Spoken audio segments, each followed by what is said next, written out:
KNC Masterpiece right here on 105.3 The Fan. And right now, brought to you by your North Texas Ford dealers. Ford, built for Texas, built for you. It is Jerry Jones. Sir, we heard you were in a meeting. Did you get out of the meeting because you really wanted to talk to us instead? Well, listen, guys, I have always looked forward and will continue to look forward to our weekly meetings that we have. These particular times that we're in are highly sensitive times, but it never has been a time when I didn't want to visit about the team, visit about how we get to some of the spots we get, and so it's always great to have your forum. And I don't know how many years I've been doing it now, but it sure seems like a little while, but then it seems like a short time too. But yes, it's great to be on with you this morning. Now, last week we got your immediate thoughts from your view of practice. Does that mean you did not get a chance to view practice this morning because we need our breakdown of the day? Well, I think that in general, there's a little different aura in light of the very sensitive times that we're in, and there, from my perspective, there really is just an appreciation for each other, each person that's involved, and we certainly understand how sensitive these times are in the nation, but I feel that our team and we can make a special contribution because of the interest that is in the Cowboys, and consequently, I think our players, our coaches, he's mindful of that.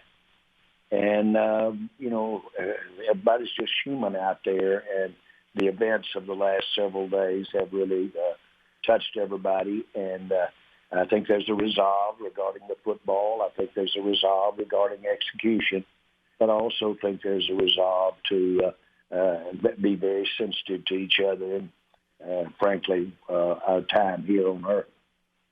When you say resolve with the football, does that mean making sure the season gets played and starts on time, or did I misinterpret that?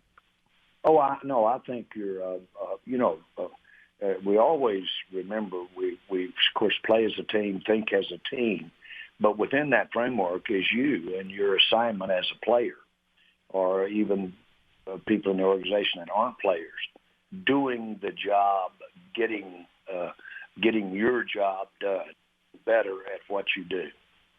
We have some signs around here: be better after practice than you were before you started practice, and that means in a lot of ways. So where I'm coming from is that in general, I think, at least for myself, I don't want to take anything for granted. I've gotten to be a part of the Cowboys and gotten to be a part of for a long time. And when you get up out there on a day like today or a day like yesterday, it feels like it's the and it just gives you a awareness that maybe the events of the last several days have put an emphasis on. And Jerry, do you encourage players to, and this is all, in all aspects of what the Cowboys organization is, do you encourage them to talk to you about, how they see the team and how they look at what y'all are doing? I certainly do. I've always thought, I think Barry Switzer, our former coach, said, I don't have team meetings. I just have a gathering of all of my individual relationships. Mm-hmm. And so that's kind of pertinent. The answer is yes. One of the things that have caused me to have some of the best personal feelings I have about what I do has been my relationship with individuals over the last 30-something years.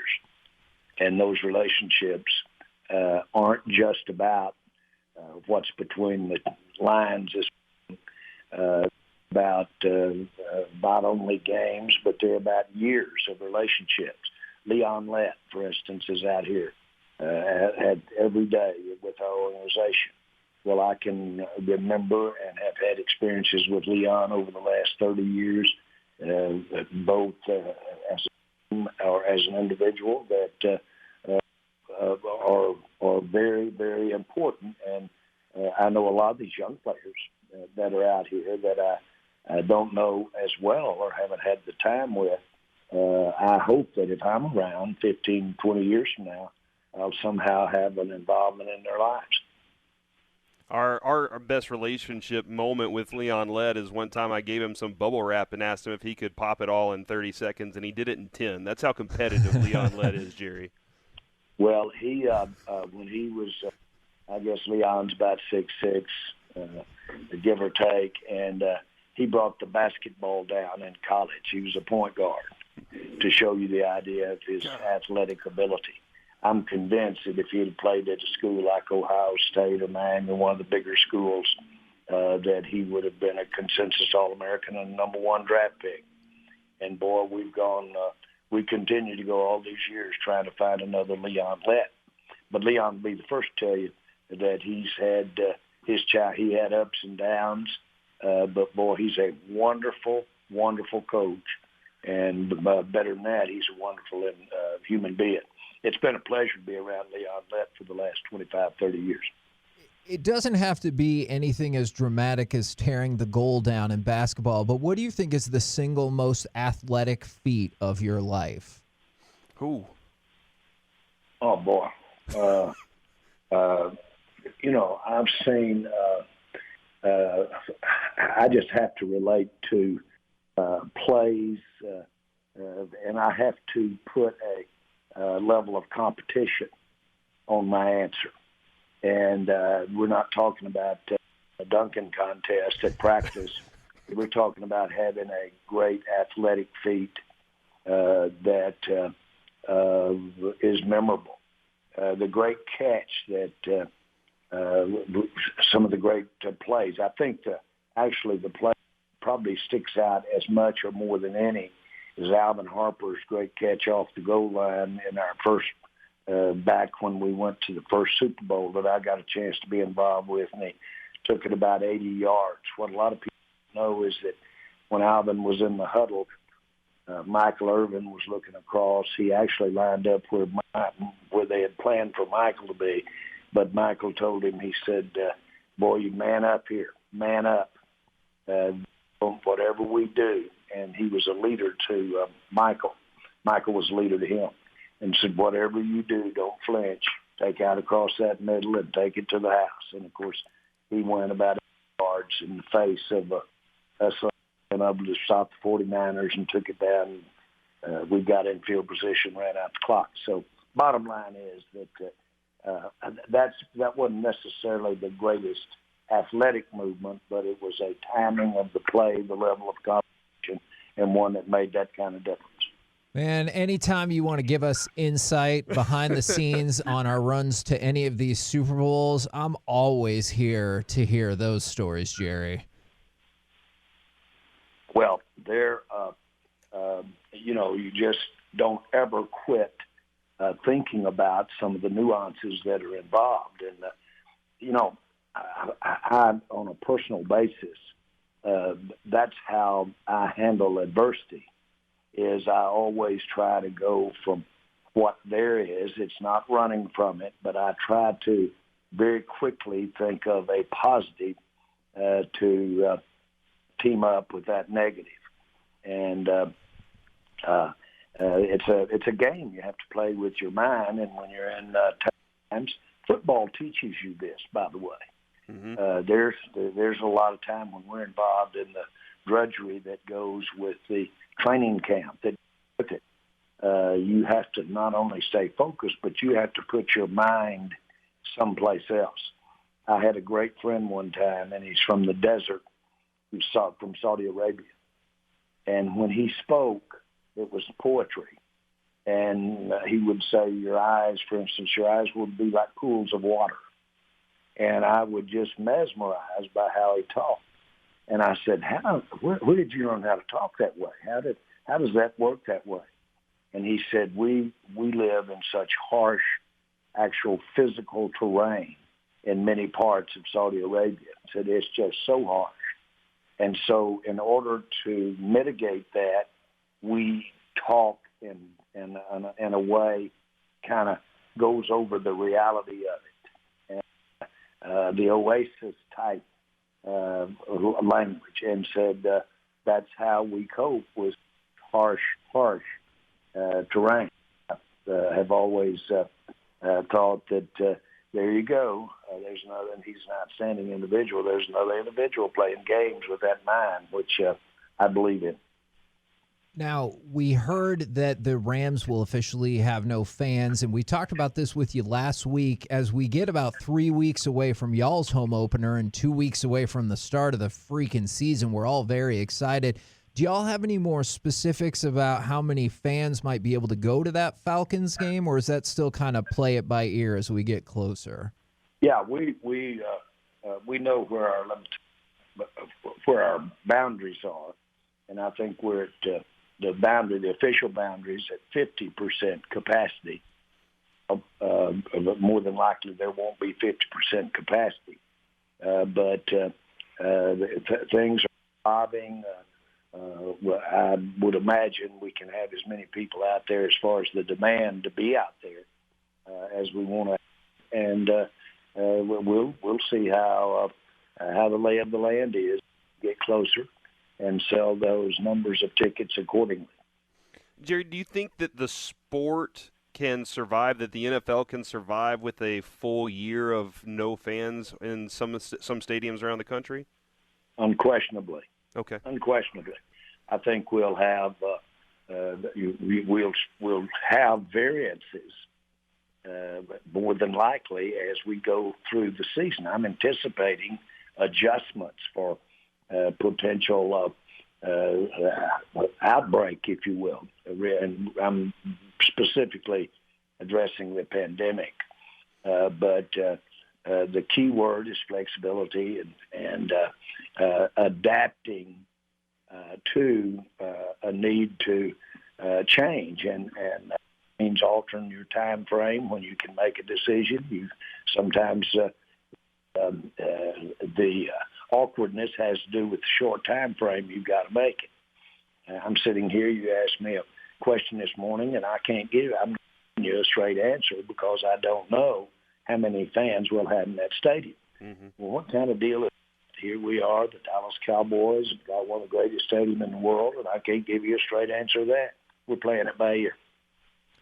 Now, some people have said that fans in some stadiums and no fans in others is an unfair competitive advantage. What do you think about that concept? Well, I don't know that. I'm going to give you an example. When I was in college, we would play every other year. We would play in Austin at Memorial Stadium there in Austin, play the University of Texas. And I was a Razorback, and we were in there.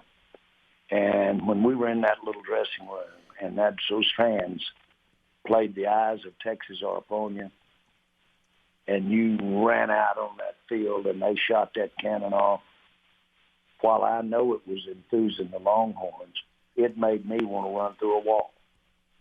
I was so excited, that great throng of people making that song, and went out and just made me want to do anything I could to win a ball game. In my senior year, they were number one in the nation. We got to play them and got out of there with a win, and we were never scored on again and won the national championship. So the whole point is the scene doesn't just enthuse the home team, and it doesn't have to be intimidating at all. It can inspire. The visiting team as well. No, I don't believe that's the competitive advantage. I will say this.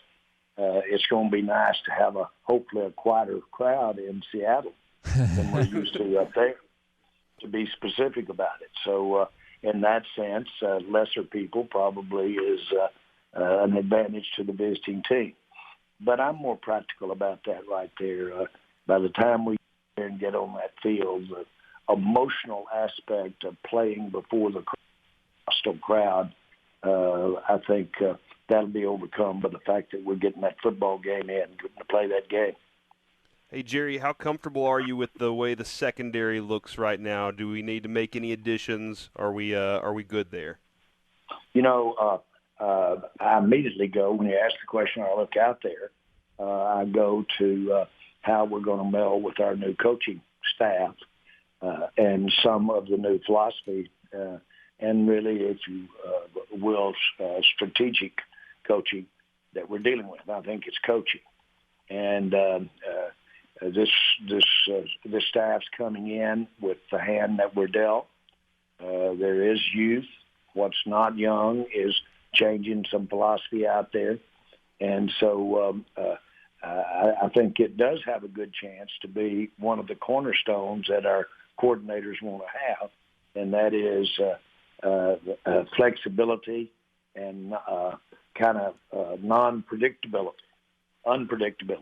And so the bottom line is if that's a part of how to play defense, is not the offense get a beat on you, we're going to have that, both not only from the scheme but also from the standpoint of playing with players that don't have some of the experience that we might have had.